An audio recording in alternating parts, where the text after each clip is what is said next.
Ja, velkommen til husmøte. Og som jeg tar som tru øyntene, eller annars kallet tru øynihøytene i kvöld. Det viser seg å være et evne som jaunan avloppe og misskilt og som man manna middelen òsne her i fargen òsne ser at det er folk som ikke trygg på og ikke har skilt eller vår lært feil og det er øyla viktig at vi skilja og vita hva Bibelen lærer okkara god, hvor han Så det har vi en god, men vi vet at det fra Bibelen at ui okkara gode, ui goddømmen som vi ofta sier, eller som King James Bibelen sier, Godhead, og det ensko som jeg har tøtt til godskaperen, og i godskaperen det trudje personer, etskilder, som atler god, men det er ikke trudje godar, men ein god, samanlagt, tar vi et hitje på goda. Ja. Så har jeg lagt hese stundene til å hendur bit om at salva med munn og salva øyrene og alle dem som lusta og be om at dette må være tunne falskje til oppbyggingar og til styrke og sikningar i Jesu navn. Amen. Ja. Og det har vært i 2015 at jeg skriver i en lenga grøyn og det ligger så inn i heimasynet og jeg har så vært i jøkken til atre morgen og funnpusset av lydsindur. Hoksa jeg bare begynner vi at lese til at jeg fer jøkken til så punkten her tekka det så vel fram og så hoksa jeg at han er fer jøkken onkel bibelvers til bedre at prekva og lyse til hva. Du vet interesserer jeg å vite og lære det som Bibelen lærer godokkara. Trøyønden trudje personer som atler god, tau best ein god. Altså okkar god tau best ein god, ikkje godar mennesker. Så i 4 Korint 8, 5-6. Hinn trøyønde god. Trøyønden kan virka fløkt, men i verløkene sara øynfølt av skilja. God ein god, men trudje personer. Færen god, 4 Korint 8, 6. Soneren god, 4 Timotheus 3, 16. Og halvtje anden god. Apostlene gjerningar 5, 3 og 4. Til her som Ananias og Safira vera dripen av Hellige Andanon. Petrus spyr deg, hvor har det logi for gode? Og så sier han til det, ikke logi for mannen, men for Hellige Andanon. Det er prekvart her at Hellige Anden god, og det vidar vi jo. Tar trudjer saman god. Altså fægeren, sonen, halvtje anden saman god. Og alle trudje lykka nekv god. Øysne hver sin lege der lykka nekv god som hinne bæger og som tar saman. Det bare ein god. Trøyønden altså trudje personer, ikkje trudje godar. Tar hava hver sitt embete, men arbeider alltid saman og vi sama måle og sama vilja. Så i 4 Korint 12, 4-6 og 17 Korint 13, 14 FKJ. God trudje personer. Godskaperen trudje personer. Men god ikkje trudje godar. Nei, han ein god. Det kan virka motsigande at god ein god, men samstundes god trudje personer. Men hette såleis. Hette pura satt. Fægeren, soneren og halvtje anden. Fægeren god, ikkje ein godur. Soneren god, ikkje ein godur. Halvtje anden god, ikkje ein godur. Tar vi Kristus sier god, så har vi til hoa fægeren, sonen og halvtje andan. Det er rett at sia og etskildan hatt at fægeren er god, at sonen er god, og at halde anden er god. Altså ikke gale ved å si at Jesus er god, til det er han, og det ikke gale ved å si at halde anden er god, til det er han, og det ikke gale ved å si at fægeren er god, til det er han.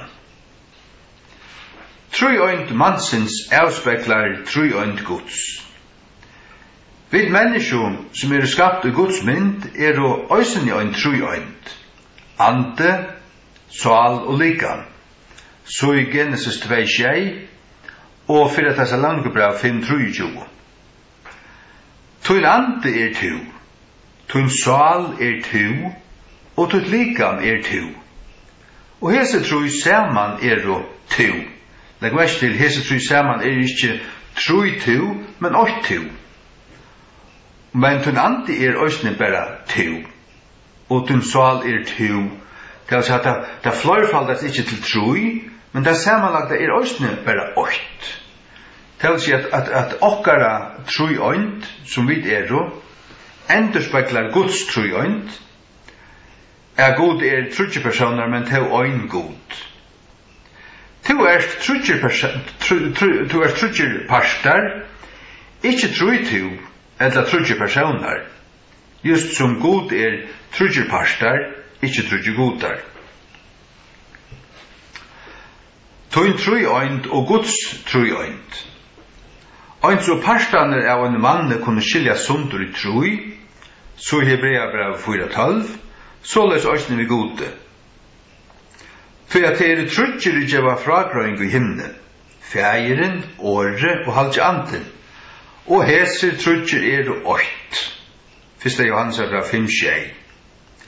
Legg til merkes at hese trúdjer er ått, ikke øyn, som i øyn og samme, som i øyn og samme personer, men tar er ått, som at tar denne saman og i ått.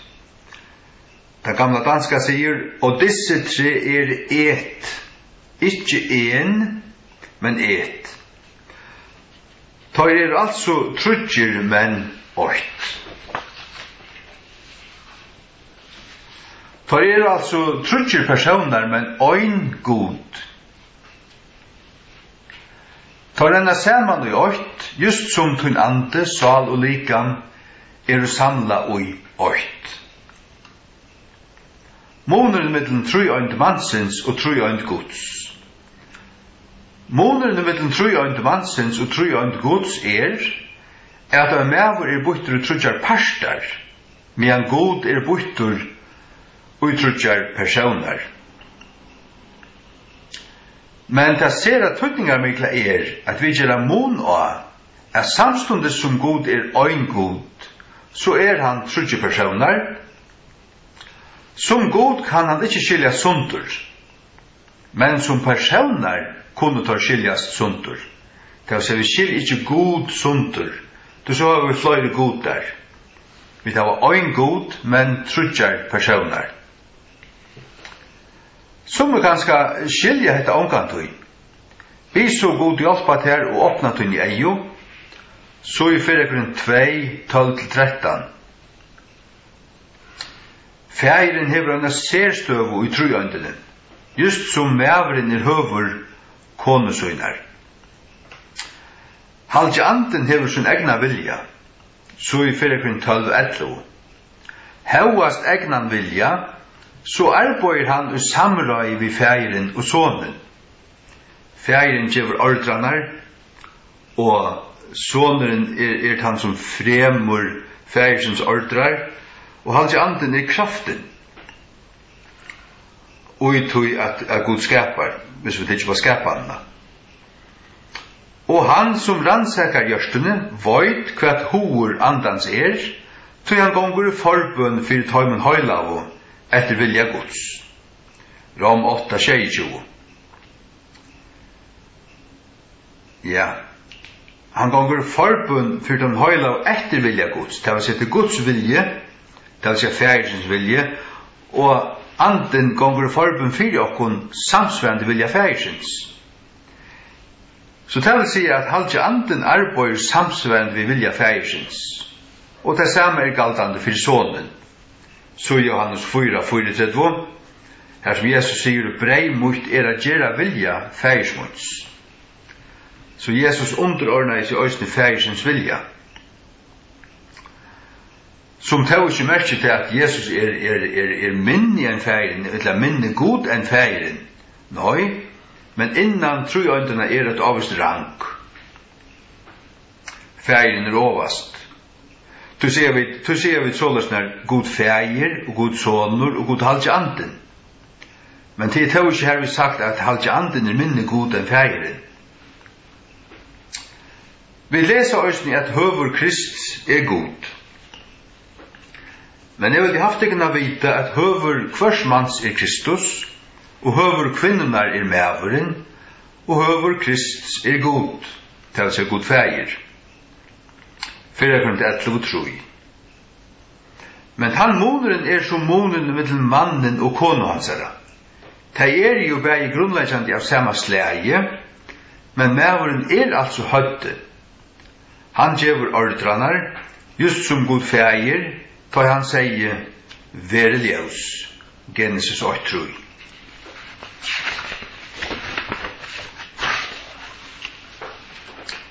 Og som sutja vid at alle loter skulle være underlagt til fægeren. Og 4:15-28 stendur, til at han har lagt alle loter under føtter hansara. Men da han sier alle loter lagt under han, ta det ei sunt at han undantidgen som lei alle loter under han. Og ta alle loter være underlagt til han, ta skal sonen østene sjálfur være underlagtur, eller undergiven han som lei alle loter under han, fyrir god må være alt og i öllum. Det vil si at sjálft sonen skal undergiva seg fægeren ta til endan. Ja. Det vil si god fægir legger nu alle loter under sonen, og man tar alle loter være underlagt til sonen, da skal sonen sjálfur underlegge seg fægeren. Så det vi ordan, og her som ordan og skil ui, at her undergjøver man seg det som røften man øyre vil undergiven. Vi skapanna høyde tar kvørsutt embete. Fægeren talaje og sier vere ljøs, Genesis 8:3. Soneren gjørte vilja fægersins, og Johannes 8:3 stendur at alle loter var skapair av honom. Det vil si at soneren skapair, men det var fægeren som sier hva skulle henta. Så fægeren gav ordranar, soneren gjørte vilja fægersins, og halvtje anden var så kraften som året arbeidde sama vi, at fremja vilja fægersins. Så i Genesis 8:2, her stendur at anden rørtist iver vattnene, iver asjon vattnene. Det vil si at god fæger talaje, og det året som han skapar vi, det lyser god son, det var god soner, og alt var øye og verst, men vattnene var her, og anden var klarer her, han svøyma i asjon vattnene, og anden er vi tidje året, og skapa etter samsværande vi hva god tala i, som året skapa i. Så her sutja vi tru øyndina i verset. Langt av fyrste suju, og jeg har bibelbok. Og i Guds frels og atlan hava der kvørsutt embete. Vi sutja fægeren gav sonen, Johannes 3:16, sonen gjør det frelseverket, Johannes 9:30, her som han sier til fullgjørst, og halvtje anden lærer okkon og minner okkon av Jesu år. Johannes 14:60. Det vil si, fægeren gav sonen. Soneren kom så og gjør det frelseverket, og nå tar soneren færen heimat til himmels, så heile anden her okkar midtlun, og han livande gjer året, han opplyser mannagjørstu, han kallar mennesker til Jesus, og ta i vid koma til Jesus, så løyer han okkon til god fægir. Så skal arbeider saman. Ikke trudje godar, trudje personar, og en god. Tar trutjer hava hovedsakliga kvarsuna virkestui. Kvarsuna virkestui. Og i Gamla testamentet arbeidde god feir, vi Moses og hinne profeten.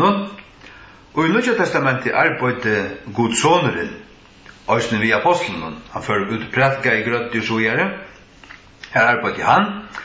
Og i kyrkjene tog til etter at Jesus var oppe i himmelen, og halde anden fylte teg av lovstovene, så gjerningar apostlene 2, som nu, så arbeider halde anden av gjørende, vi tær og mer, som personlige frelster.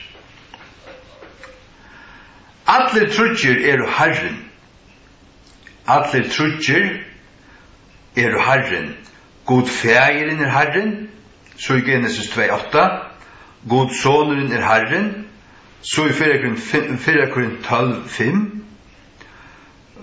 Og i vers 4 halvt anden. Og i vers 4 halvt anden, og i vers 6 fægeren, og i vers 4 Herren. Det som stender her, Herren til Jesus. Tog så gjør vi til at i 4 Korint 12:5 Herren til Herren Jesus. Så Herren òsne, eller Jesus tog òsne Herren. Ja? Og halvt anden Herren og i 17 Korint 3:6. Her som det stender at sjálfur, ja, leta kom lukka lesa til 17 Korint 3:6. Jeg slår til å opp her. 17 Korint 3:6.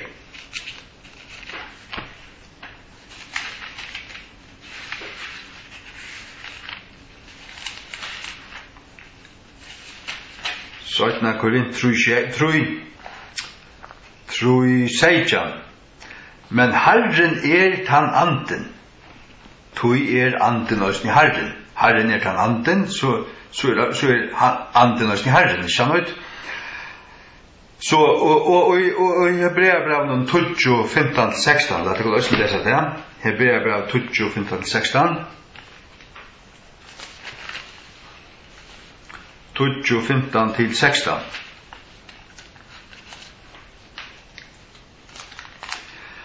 Hvert halde anden òsni vittne fyrir okkon, til etter at han hei sagt, hesen saltmalen som vil gjøre vi tar etter tar deanar, sier Herren.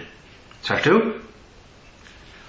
Og i vers 15 det halde anden som òsni vittne fyrir okkon, og til etter at han, for han, halde anden, hei sagt, hesen saltmalen som for til halde anden, vil gjøre etter tar deanar, sier Herren. Så at halde anden tog òsni Herren. Ja, men vi sa det òsni her i 17 Korint 3:16. Så for å tenke sammen så god fæger Herren, god soneren Herren, og god halde anden òsni Herren. Det ikke sånn at fægeren Herren, og bære han, men tar atler Herren. Vi får gjøre. Alle trudger Alle trudger som talar vi Moses i Exodus 3:14 ikke bare god fægeren, men òsne god soneren, og god halde anden. Åkt av navnen hins truyenda gods, og tog ikke bare identifisera vi fægeren, men òsne vi hinnar tvøys. Så sønner vi at Jesus og Johannes 8:38 sier vi jødene Averen Abraham vær Averen Abraham vær ja. Jesus og i Gamla testamentet. Og så sønner vi at det var Jesus som løyte Israelsbøten og kjøpte øyene. Ja, likanlega var det Joshua, men hinn avkjennlige, som vi leser i Hebreabrevet 11:22, som Moses sa og fylte, var Herren, Jehova, som hinn trojande god, og tog òsne Jesus. Tog leser vi i Hebreabrevet 4:8, tog Jesus givet ham en kvult, då hei han ikkje attan å tala om en annan det. Men strengt tidje omtalar til Joshua. Men av hebraiskun Jeshua og Joshua til samme navnet, men ta vilja taka fram den andliga tøytningen at det var Jesus som gav dem kvult, ikkje Joshua.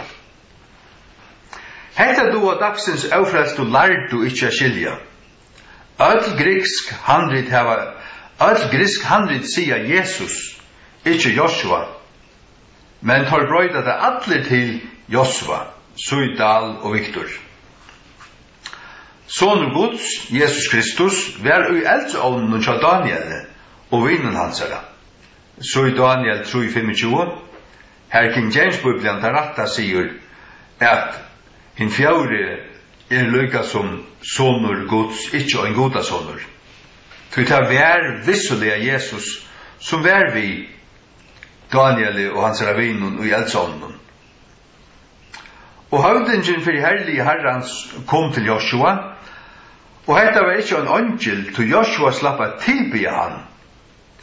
Hetta var en angel, så er angelen noktona tilbya han, men han sier at han var høvdingen, eller herre. Da vi i Gamla Testamentet leser om herra herligana, så er herligene alle herrene av angelen som gode, og herre herligane er ikkje en høvesangel, eller en erskaangel, men til han som er herre i vedøymen, og til Jesus. Og så han det god fæg i røysene. Men han som stod framme for Joshua, og Joshua 5:13-14, som Joshua måtte lade seg ur skeggun fyrir, og til at det var høyla av gjør han stod av, det var ikke en angel, det var Jesus som var kommet her, til han er en avgjør personer og i himmelen som tar vust seg for Joshua. Han er høvdingen for herra, han er høvdingen for herlige herrans. Høvdingen for herlige herrans er herre herligana, og det er herligene av angelen. Og det er Herren som holdt, og det er det her Herren Jesus Kristus, til han var her i kjøtenen, og kunne tilbyast. Samme ber vi at angler må ikke tilbyast. Så i oppenberingen av 22, 8-9, da Johannes og Øyden Patmos fall angelen til feltet, og at det tilby angelen som vurstjonen er loter, da sier angelen, tjener Guds angel til. Tilby god, sier han, ikke tilby meg. Men Joshua tilby altså god, det er bare god vi tilby, som vi tilby. Det vil si at han som stod fremme for Joshua, han var god, til Joshua slapp tilby han, og vi synes annars i Bibelen at vi slipper omgang til at tilby angler nokta da, eller nokta tog, men han slapp tilby hendan som kallar seg høvdinga for herlige herrans, tog et, det var god. Og nei var sagt, det var Jesus. Jeg vet at det er som har ilt av tog, man i behøver skal si til at Jesus skulle visast, eller Jesus i behøver skulle suttjast i Gamla Testamentet. Men Jesus sast visselig i Gamla Testamentet. Og ja, så er det om man sier at han her var i holde. Ja, men han er i himmelen, og i mennesken, og i himmelen er han menneskesonen og i himmelen. Altså Daniel sa en eldre gamle i døven, og han sa en menneskeson kom i til hans herre, og i Daniel kapittel 6. Tog han kallar han menneskesonen. Ja, men det er menneskesonen som var giten av alle andanen, og båren i høyma Marie og Moi. Av jomfruen Marie. Men som Øysne og Johannes Troi tar han tala vi Nicodemus, ta sier han at menneskesonen Øysne tar vær i himmelen. Til han er en evig person i himmelen. Og kunde tog Øysne vysa seg og gjør med Gamla Testamentet som her for Joshua. Ja, halleluja. Vi fortsetter. trudger atskiljelige personer. Som personer i trojøndene, så feiren, soneren og halvtje anden atskiljelige. Ja, tar og atskilder, såleis at feiren ikke soneren, halvtje anden ikke soneren, og feiren ikke halvtje anden. Og feiren så heller ikke soneren. Tar altså fullkomlige atskilder personer. Altså, ein atskiljelig god, men trudger personer, ein atskiljelig god, orsaka, sjálvandi, ein atskiljelig god, men trudger personer som atskilder og særstætjer. Ta vi si at Jesus god til kjennagivende kjøtenen, og 4 Timotheus 3:16, så han ikke ein god, men sjálvaste god, til kjennargivende kjøtenen. Men, som sagt, sjåvan ikke god feiren, men god soneren.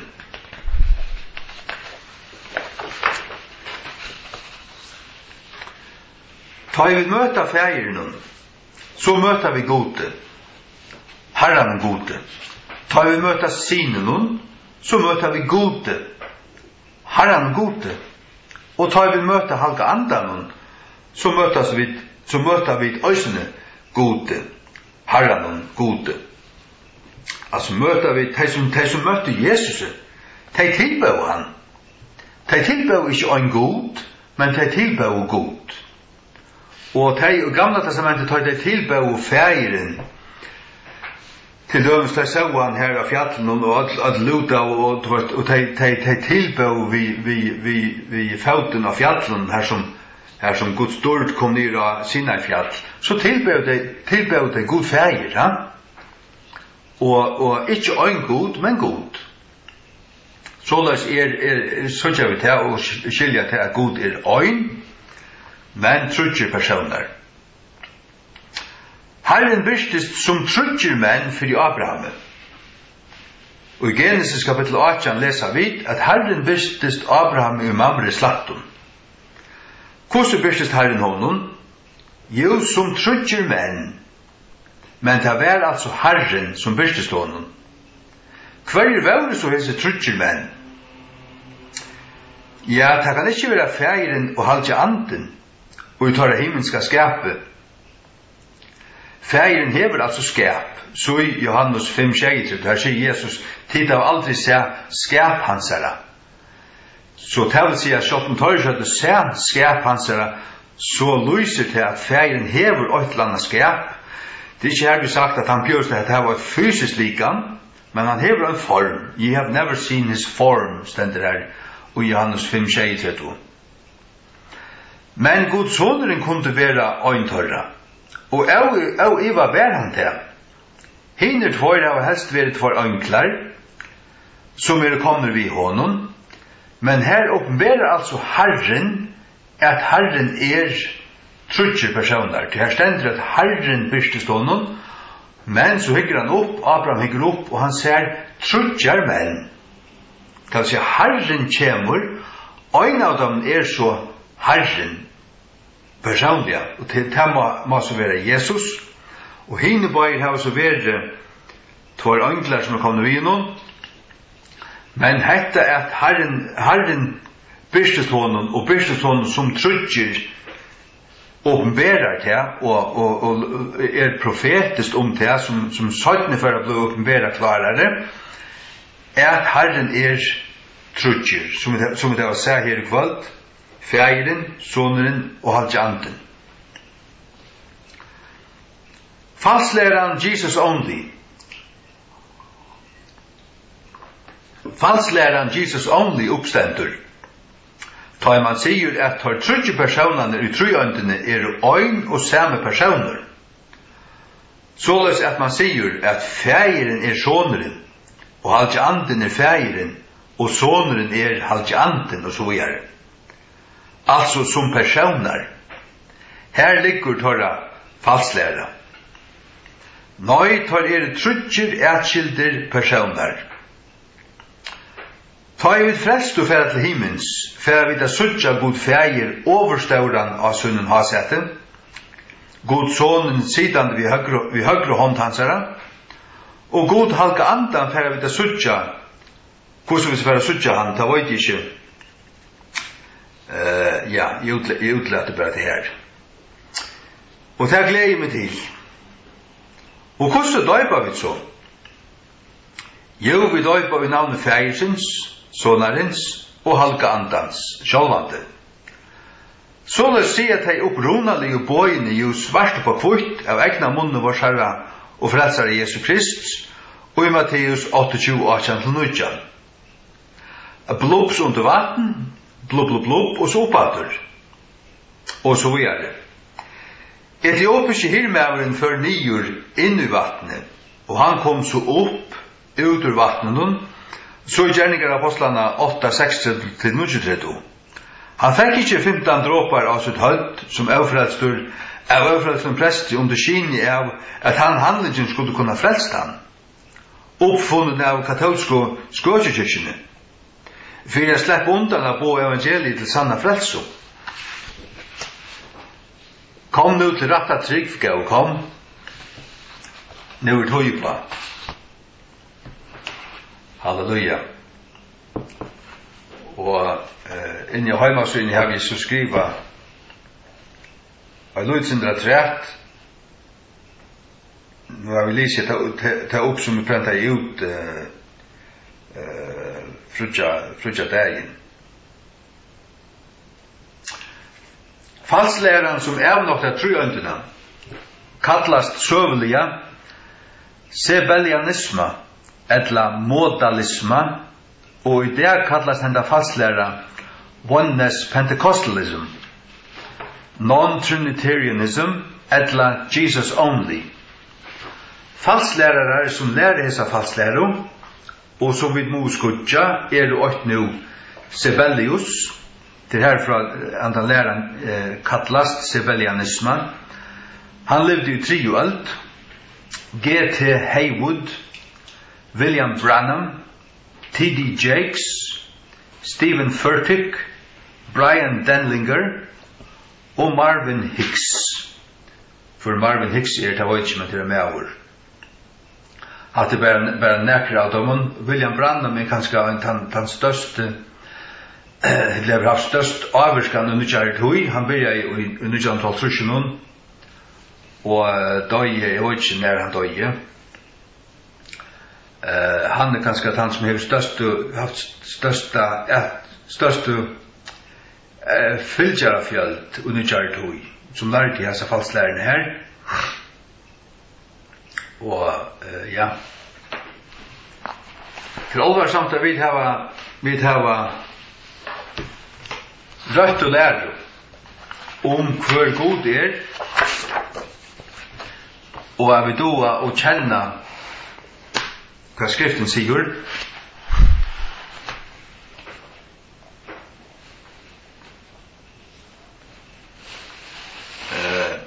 Kunne hitje etter, jeg har skrivet sånn til rævlig enn skriften og nye, vi tar ikke tog å lese det. Men lett dere hitje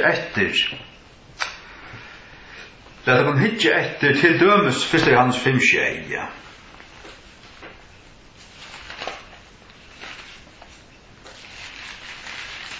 Første Johannes 5:6.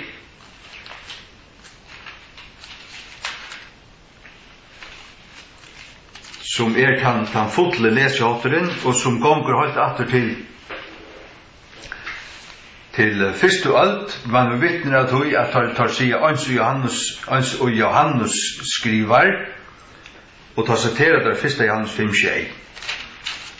Og gamla bibli hava det vi, og King James hava det. Og det finnes ui av som griskun handritum, vi hava det vi her. Til det trutjer å gjeva fragrøyng i himnen, feiren, åre og halvtje anden, og heser trutjer årt. Johannes hever til fram hinner at han kallar Jesus for i åre, og det så gjør vi her, til feiren, åre og halvtje anden, akkurat de heser ræffelgjene, og heser trutjer årt. These 3 are one. Den gamla danska hun sier, og disse 3 et, ikke en, men et. Og tar man sier 8 og 1, så det til at tar renna sammen til 8. Tar 8. Det vil si at til personene som 8. Eller når det hese trutcher det løser trutcher personer. Hese trutcher, disse tre, det vil si personene. Feiren, sonen og hans anden. Hese trutcher, men så slenta at tar 8. Hvordan det 8? Jo, tar denne sammen til 8. Det vil si ikke øyne samme personer, men øyne samme god. Tar 8. Og i Johannes 23 sier Jesus, Johannes 23, jeg har ikke sugetølen her, men jeg ble ikke hatt opp på det galt. Jeg og feir min 8. Jeg og min fader et, òsne her i gamle dansko, vi tar 8, men ikke øyne samme. Det vil si at tar akkurat som at det her en mævur og kona hans 8 og i tjonabanden til det en øynløgje her da. Jeg vet ikke om den samarbeidningen rettelig nøy, men det løgjes tog at det 8. Men Jesus sier altså, og feirmån, her du personene. Hvor jeg? Jeg Jesus. Og hvor feirmån? Ja, det god feir. Og hva der? Der øyne samme personer, sjålvan ikke. Men for 8. For 8. Halleluja. 17 Korint 13-14. Jeg velger bare anker ut her, av sånn her. Ikke alt, det så nekv dømer, men jeg vil være i jøkken etter after morgen og skrive det opp. Og tid som finner vi og leser det her hjemme, til kunne østene fjerde jøkken etter her, vi tenker først King James, alle disse versene her, og styrkjast og disse lærerne om 3 øyntene. Etter en grunnleggende lærer, og la meg bare si akkurat som at jeg vrekker øyne kvann som vrekar 3 øyntene lærerne, at det vil si at her kvettest okkara samfunnet. Ja, og ikke samfunnet vi nekker som nok der 3 øyntene lærerne, han en falslærere, som ikke har samfunnet vi. Og i 17 Korint 13-14 stender nøye Herrens Jesu Krist og kærløgje Guds og samfunnet halka andans ver vitekunnat til. Akkurat som i Matteus 28 og i 1. Johannesbrev 5 så jeg vet her jeg vil ha Jesus Krist til andre personer 3 øyntene og kærløgje Guds til Gud feir og samfunnet halka andans til 3 personer i 3 øyntene. Vi søkja personene her. Og la oss konfere til Genesis 8:26. Til fremst i okkar bibel og til syd 2. Genesis 8:26. Og Gud sier, let oss gjøre mann og i våre mynd. King James, let us make man in our image. Og her det at hebraisk hever 2 flertalshatter til en som heter dualis og en som heter pluralis. Og her det gav vi at føres som kommer fra Norrønnen. Her kommer vi, hvis vi bruker ordet oss, så det grammatisk og strengt tidlig 3 personer. Og vi 2. Det vil si at jeg skriver her, let oss, så det 3 personer, og så at i vare, ikke okkara 2 personer, men vare 3 personer. Og i vare mynd, det vil si at God sier vi seg sjálvan. Det vil si at God feir sier vi sonen og halk andan, let oss gjøre mann i vare mynd. Og det hender så i kapittel 2, vi leser det i kapittel 2, vers 6, og her en god mynda i mann av støvegjerrene, og anda i ujansar nesar lufsandan, og mevur gjørdist en livande sal. Hva hever du her? Han mynda man av støvgjeraren til likame. Og så andar han og hans næsar lufsandan, til seg herfram en lufsandan. Og hva hendur tar jeg likame og lufsanden kommer saman? Jo, tar gest mever en livande sal. Mever gjørtist en livande sal. Til seg meveren ande, sal og likam. Just som god god feir, god soneren og god halvt anden. Halleluja. Lad oss konfera til Matteus 3.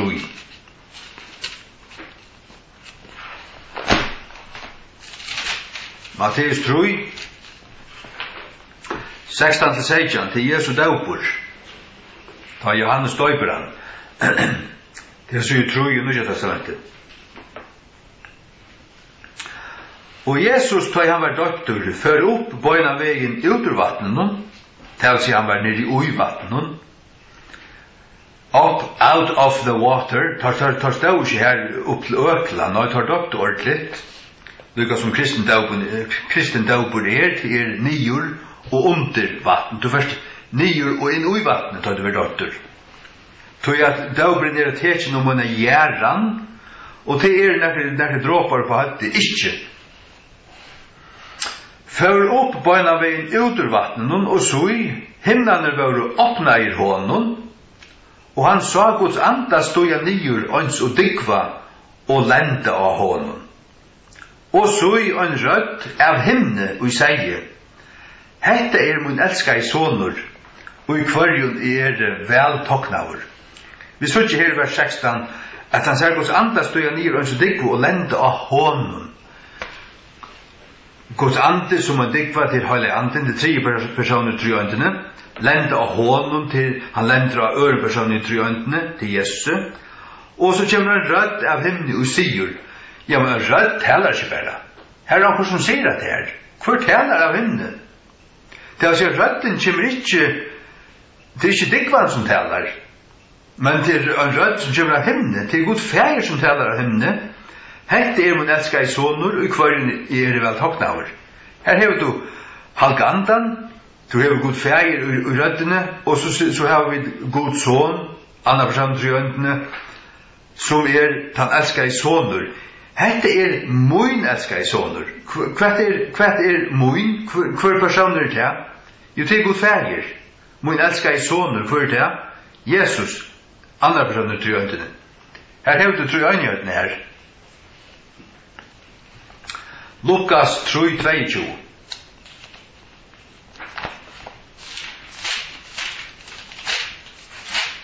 Og Herren smyrja salvo av egin i öllum tekkun, bæg i Vestmanna og Sandavøy og Kallafyr og hver var det her som han helt dømelig av fastlæran hef slik løter i fargen, men Herren smyrja salvo av det egin, så at det må suttje det her og bliva sanner kristner menn og ikke nekker fastlærende kloddar. Lukas 3:22. Her leser vi. Og halvtje anden stod nir og likamlig skap i ønsk og dykva og på han. Og en rød kom av henne som sier, tu min elska i sonur, jeg ut her vel toknaver. Halt det samme her, 3 ønden. Halvtje anden, og rødden av henne til god feir, og soneren så andre personer 3 øndene. Halleluja. Og i Lukas 2, lett å komme her nye bare. Lukas 2, 26-26. Eller bare 26. Lukas 2, 26. Og det var åpenbæra hånden av halka andan, at han skulle øysutja deia, fyrren han hei seg kvann Herrans Krist. Og i hans versen hef du 3 øyntene, hvis du lesa. Halvtje anden 3 personer 3 øyntene.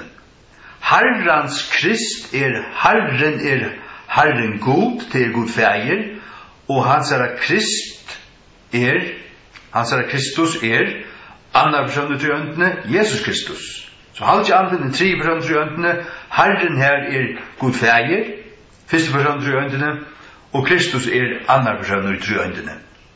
Og i hese versen hever du alle trutjar personene og i tru øyndene. Halleluja. Johannes 8:33.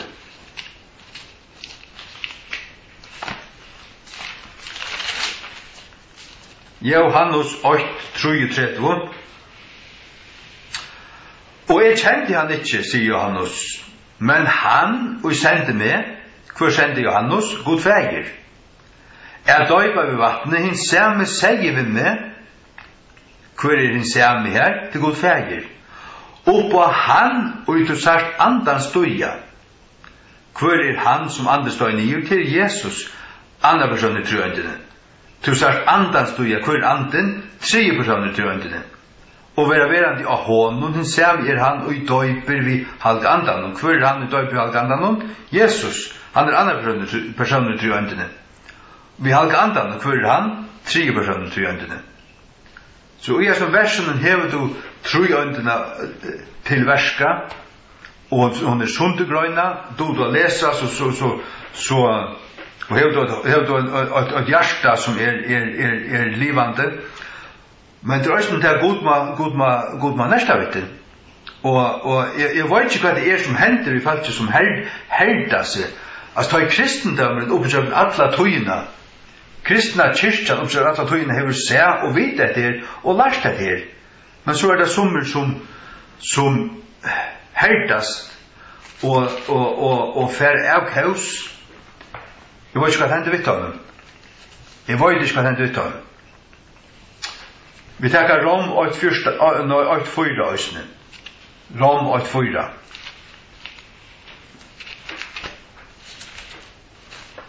Halleluja. Og evelustur at vera sonur Guds, vi kraft etter anda høylaløygans. Sagt du?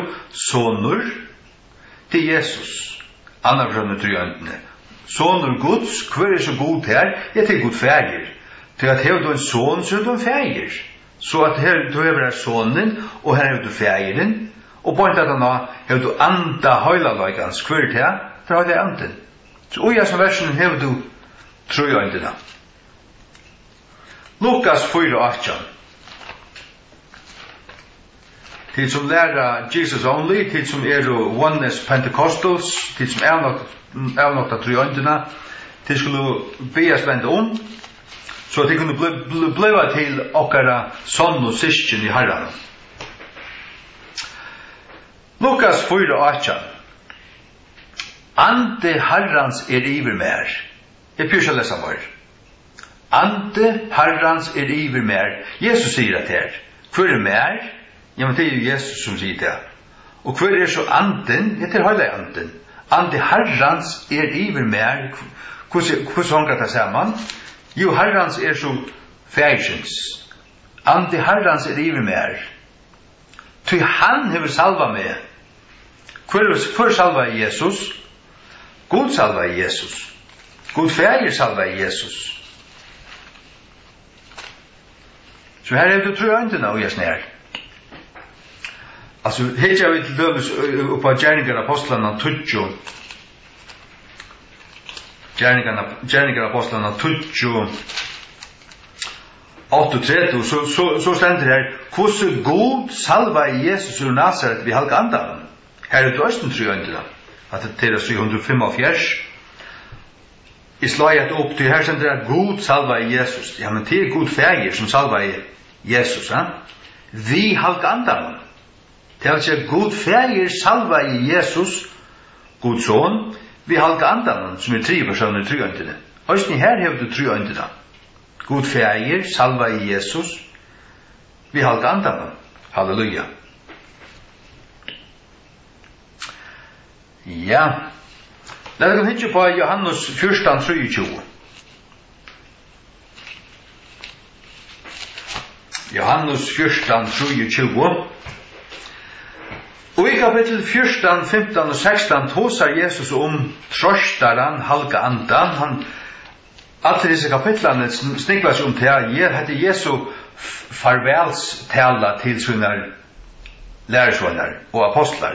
Han tåsar til at han fyrir borstur, Men så skal han senda trøstaren halga andan til tørra. Til dømes i hans 14:26 her sier han, men trøstaren som halga anden, som færen vil senda i munn og navn. Sagt du at det her du tror endelig. Trøstaren halga anden, som færen til god fæger, vil senda i munn og navn til Jesu navn, til i navnet sonar Guds. Lad oss hitje på vers 23. Jesus svarer og sier vi han, om onkur elskar meg, så vil han varvøyda mine år. Og fægir mun vil elska han, og vit vil jeg komme til hansara, og gjøre okkara bostad tja honom. Hetta verset tekje fram, for at lysa til, at oi og vi, han som bor i okkon heilig anden, men ta i heilig anden bor i okkon, så bor god i okkon.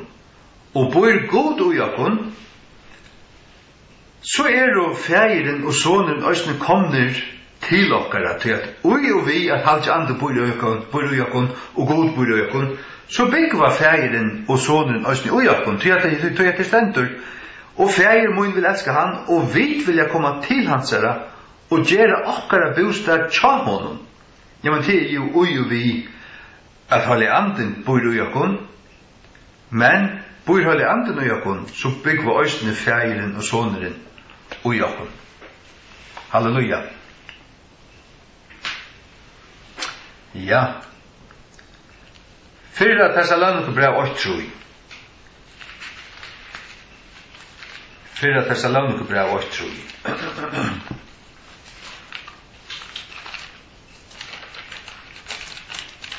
Fyrra Thessalonikerbrev brev 8:3.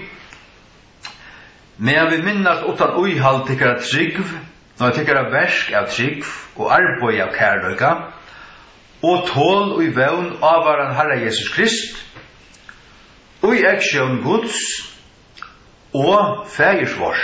Sagt du, her måste du sutja til, vi vet at det er godere enn tro i ånd. Her sutja vi Herren Jesus Krist, og vi sutja 18 år god, sutja vi fægeren, men i middelen her sutja vi god. Så vita vi til at egentlig lærer skriften noen her at dette Jesus Krist til andre personer tro i åndene, og i aksjon Guds, og god her heilig anden. Tror jeg at her sender å fægersvars. Ja, men fægeren god fæger, og god her så heilig anden. Det samme så gjør vi i Kolosserbrevet 2:2 og 3:16. Kolosserbrevet 2:2 til bare nekker suger atretter. Kolosserbrevet 2:2. Her vil lesa til suger 2:41. Jeg tar gjørst og måtte være ukka, og at hei være knytt saman i kærløyga, og at öllun rujidømi av henne fotlo samføring av skile, til avsanningene av løgndardømi Guds, og fægersins, og Krist. Hikk vi sutja god, vi sutja fægeren og Krist. Ja, men heilig anden røsten god, tu kan han røsten kallast god. Det vil sija, åre Guds her heilig anden, fægersins her god fægers, og Krist her så sjåvande god soneren. Vi tar tro i øyndene her. Og i kapittel 3, vers 16, i Kolossebrevnen, 3:16, og hvert som helst til gjerra og i året etla gjer. Gjerre alt i Herrens Jesu navne, takkande gode og fægeren vi honom. Vi har her Jesus, vi har god, vi har fægeren og vi honom. Og av til vi har det sånn dalt sundur, vi har sonen her, vi har fægeren, og så stemmer også god her. Hver så god her? Heilig anden. Og fægeren så god fæger, og vi honom, og i honom her god soneren. Vi tar tro øyndene her. Lad oss lykka hitja atter i Esaia. Finst tro øynden i Gamla Testamentet? Jo, vissulega. Vissulega, og i Esaia 42 kapittel 42 vers 8, lesa vi. Esaia 42:8, Sui mun tjänare. Jag måste stäcka också sen då. Kvar mun tjänare. Vi skiljer det från kapitel, vi ska läsa kapitlen ut och vad är framåt till att här börjar han att tala om en lojande tjänaren som så i kapitel 3 alltså dör för Jakob. Och vi är slien och ber av synder och vi får sjalen, vi får hälsobot. Och här börjar han att tala om den tjänaren, mun tjänare som en avvisan. Och han säger mun tjänare. Och mun här är god färger. Tjänaren är Jesus. Som är hållit uppe, mun utvalda och i kvargen mun sal fraktast. Har lagt mun anda av han. Här är det tröjorna. Är god färger. Mun anda till anden, till hålla anden, till tre personer tröjorna. Och han här är Jesus. Så när hessen sättningen här, har lagt mun anda av han. Innehåller alla trutjar personerna i tröjorna. Och i Esaja-bok skriva som var skriva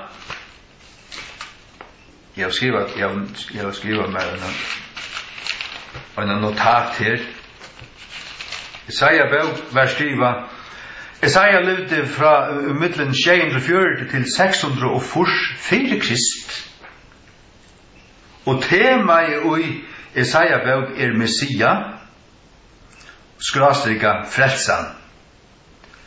Och Esaja märker frälsa Herrans. Navnet Esaja märker frälsa Herrans. Tog att Esai kommer från Isa. Och Isa kommer från Jeshua.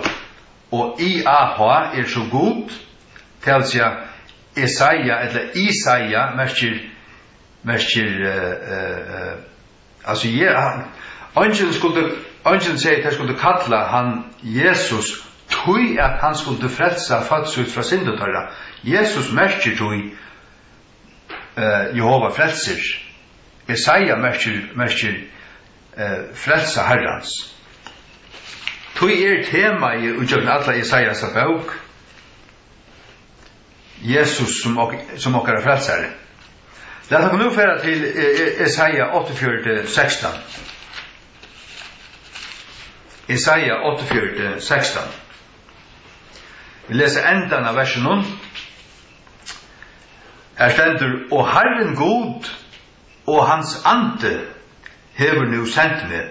Herren god och hans ande hever nu sänt med. Kvön är med här till Jesus. Och kvar är hans ande Herrans. Ja, det är ju hålla anden. Och Herren god är god färger. Så här har vi trojantena och i Esaja bok. Halleluja. Och Esaja nu tjalt trojantena. Alltså, jag kunde gått inte nekflöre dömer. Och förutsättningen allt gamla testamentet så kunde ge det nekdömer, men det är något utvalt som är gröj och särstök. Esaja 9:20. Så skulle det rättas namn Herrans ur västre, och hans radord från solarisen. Ta i fudgenden kommer in som en flå, ta skall ande Herrans lite upp hermers i möte honom. För är ande Herrans? Ja, anden är personer, det har vi sett. Här är det hela anden, och för är Herrans här, det är god fägers. Och så ständer det vers 20, och änderlösaren för att komma ur Sion. För är änderlösaren? Det är Jesus. Då har vi vers 19:20 här, vi har ande Herrans, vi har god fäger, och vi har god sonen. Vi har Jesus. Hitt har vi så på Esaja 1:3 vers 8. Her stendur ande Herrans Guds uppi á mér. Til at Herren hevur salva meg til at prædika góð tøyndir. Ta Jesus bøyti at han død søgn og at han hava røndra og frøstar av djevnen og i øymørsen 40 dager, 40 nætter. Ta han kom atter, ta fra han inn i synagogene og i Nazaret. Og hon var finchen bøk Isaias profet, og han les just detta, og han sier, og det hese årene oppfyllt for øren tykkere. Som prekkom til at dette omtaler Jesus. Og i Jesu versen hever du tru øyndene. Ande herrans til heilig anden, og herren god her, ande herrans gods, herren god her god feir, på mer, for mer, Jesus. Til at herren hever salva med, for herren her, til god feir. Hever salva med, for med, til Jesus. Halleluja. At det sørger vi alt i Guds høyla og bøk. Guds høyla og bøk, ta vidt det til FKJ. Tøyt etter henne bøk, tøyt etter torre bøk, ikke henne, men torre bøk som fullkomlige skurka og røyn, som ensket King James. Hvis vi nu hittar på gjerninger apostlene, Tjei 55.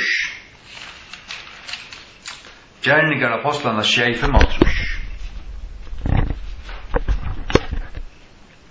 Da Stefan blir støynaver og bønt Arnan døyr, så leser vi dette. Legg til merskes. Det så i 103 og i Nye Testamentet.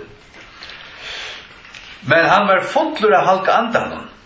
Ok, halka andan jo ut av en frelst, han bor i okkon nu, va? Fotler av halka andan, 3 personer, 3 andene, og hukte opp støvfast inn i himmelen, og sa Guds dørd, og Jesus, andre person, 3 andene, standande vid høyre hånd Guds, som sjåan første person, 3 andene, God feir. Og i som versen hever du 3 andene. Og nå vil jeg spørre deg om, hvordan kan God feir og Guds hånd være samme personer, ta i han hykker inn i himmelen her og ser Jesus standa vid høyre hånd Guds. Det vil si, God feir her, han ser God feir, og han ser Jesus standa her. Det vil si, tar rettskilter. Stendet to vi høyre hånd av en øren, hvis vi sier at to stendet vi høyre hånden av pappadunnen, så vi egentlig toppasmelde hvis vi sier at to og pappadunnen øyne samme personer. Det passer ikke. Nei, her 2 personer. Jesus, andre personer 3 øynene, stendet vi høyre hånd Guds, som Guds feirs, som første personer 3 øynene. Og hver som halte anden, jo han ui Stefan som her vil støynaver. Tog jeg at det stender han var fotler av halka andan. Og Galaterbrevet 4:6, som ta sørsta.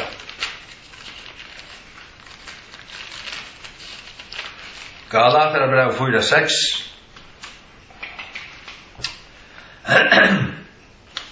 Og jeg tog at de rosiner, hever God sendt fram anda sonarsunds inn i hjørste okkara som råpar Abba feir. Hvor God her? Det God feir. Han har sendt fram anda, anden 3 personer 3 øntene, hever han kallet over ande sonarsunds. Tog at det Jesus som vann okkon sonarratten, sagt hetta lærer oss sonarratten. Tui stendet her at vi råpa vi andan Abba feir. Tui stendet da anda sonar sunds. Men hvers at det året sunds sunds feirsins. Det vil si at heile anden også ande sonar Guds. Tui at Jesus viser nu fullgjørda verset av Golgata. Rønsa i borstokkar sinter. Og Jesus Johannes døyperen sier om Jesus, han skal døypa til om vi høyler andan og vi kraft. Så det Jesus som gjever opp den høyler andan. Men Jesus sier i øysene på en åren han får opp, at jeg vil be av feiren, at senda 48 feirsins. Så at høyler andan øysene 48 feirsins. Det feiren som vi sine sønnen, og jøgnen sånn sønn, gjever okken andan. Det bare og jøgnen Jesus Kristi fullgjørda versk, at vi får andan. Du fært ikke Guds andan, utan du fyrst fært ut til Golgata, og møttekur Jesus som til personlige frelsere, og sørst han her dødjande og blødande fyrir tøyna kinter, og du tykker imot i hånden som tøyne frelsere, ta først du høyla i andan. Ta sender god fægir, anda sånne sjøns inn i hjertet tøyt, og han råpar Abba fægir. Halleluja. Ta god fægir bliven tøyn fægir. Lukas som Jesus sier i Johannes 14:6, veveren, sannløgjen og løyve, ånden kommer til fægiren, utan vi mer. Du kommer først til Jesus, og så løyer Jesus til fægiren, så har du finnes samfelle after vi god, og god fægiren, soneren og høyla i anden. Halleluja. Herre, takk for stundene.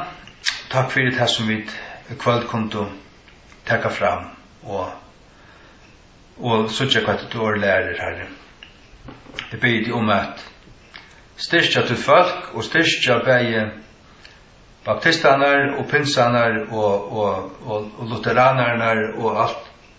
Jeg vil si for jeg bakgrunn til hava til alt høy. Det er som var en 20 år siden, det var seitjan, at det var en øyligt romsterelse i kurser i USA, men alt det som kom fyrir seg her, det kommer også hent av inn, og så forstyrrande andar og lignar andar just dette evne, og tog kjente det sånn at det var på sitt plass at hekka just dette fram, og færre jøgne til, selv om vi ikke har lyst i ødversene, det kan øyne for oss gjøre sjálfur, og skrive det nyer ossene, jeg har bedt om at du sånn styrke til folk, og etablere det, grunnfeste det, og lette det standa, og lære det standa, fast vid ditt år, og lyda ditt år, at det som ditt år talar til sannløgjen. Vi døyper i navnet Fægirsins, Sonarens og Halgandans, ikke bare navnet Jesu, eller navnet Herrans. Ta i test ender så det lukka som en samandrottur til at man ikke vil eller pjøvs å si alt, men grunndefinisjonen stender her, ut fra tøynemunne. Vi døyper i navnet Fægirsins, Sonarens og Halgandans. Halleluja.